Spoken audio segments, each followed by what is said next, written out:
Right, well I'm Naomi and I'm from Napier in New Zealand, and I have come all this way just for the conference. I've got a day either side, and the reason I've come is a bit of a midlife crisis, I suppose, but hey, if you're going to have a midlife crisis, what better thing to do? So about a year and a half ago, I guess, a friend sent me a link to one of Greg's talks, and it was at a time when I was journeying with a friend whose 32-year-old daughter had just been diagnosed with a horrible and very aggressive form of cancer, and there was not looking like there was much hope.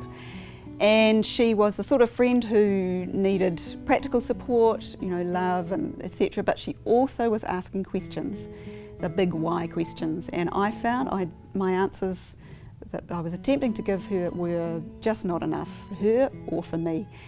And so this friend sent me a link to Greg's talks, and slowly I listened to more and more. I went back in the archives to his talks on suffering and healing and all that stuff. And it was deeply satisfying. Now, my friend's daughter didn't make it, and that was horrible. But for both of us, it was satisfying to just have a different picture of God. And it did actually change my picture of God, yes.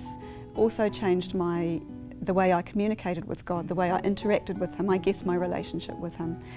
And I'm now actually journeying with a dear friend who also has terminal cancer, and it's just so helpful to have this different picture of God in the background, knowing that He is deeply, deeply in love with us. He's grieving with her.